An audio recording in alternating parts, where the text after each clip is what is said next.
Hello everyone.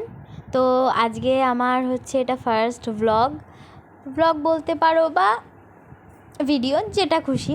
তো আজকে আমাদের বাড়িতে হয়েছিল ইলিশ। আজকে এই বৃষ্টি ওয়েদার, তোমাদের দেখতেই পেলে কেমন বৃষ্টির ওয়েদারের মধ্যে আজকে বাড়িতে আনা হয়েছিল ইলিশ। তো ইলিশ আজকে সর্ষে ইলিশ করা হবে বাড়িতে।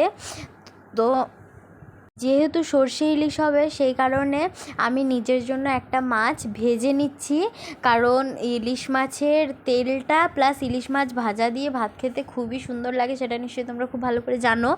তো এই যে আমি মাছ ভাজা চাপিয়ে দিয়েছি, যাই হোক একটু উল্টোপাল্টা হয়ে গেছে। আমি মাছটা ভেজেছিলাম হচ্ছে শুধু নুন আর হলুদ দিয়ে।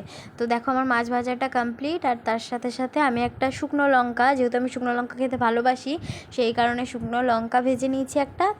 আর হচ্ছে মাছের কিছুটা তেল আমি নিয়ে নিচ্ছি ভাতে মাখিয়ে খাওয়ার জন্য। তো দেখো আমি মাছের তেলটা নিয়ে নিচ্ছি, অনেকটা নেওয়া কমপ্লিটও হয়ে গেছে। এবার পালা হচ্ছে খেতে বসার। তো চলো দেখা যাক কেমন লাগে খেতে। দেখো বৃষ্টির মধ্যে গরম গরম ইলিশ মাছ ভাজা, তার সাথে মাছের তেলটা আমি নিয়ে নিচ্ছি ভাতের মধ্যে। অল্প ভাত নিয়েছি, তাতে এই যে শুকনো লঙ্কাটা আর তার সাথে এই যে মাছটা। চলো এবার মাছের তেলটাও নিয়ে নেওয়া যাক। এই যে পড়লো পাতে, এই যে মাছের তেলটা পড়ে গেল। আমি বেশ ভালো করে মাছের তেলটা ঝাঁকিয়ে বাটির থেকে ঢেলে নিলাম।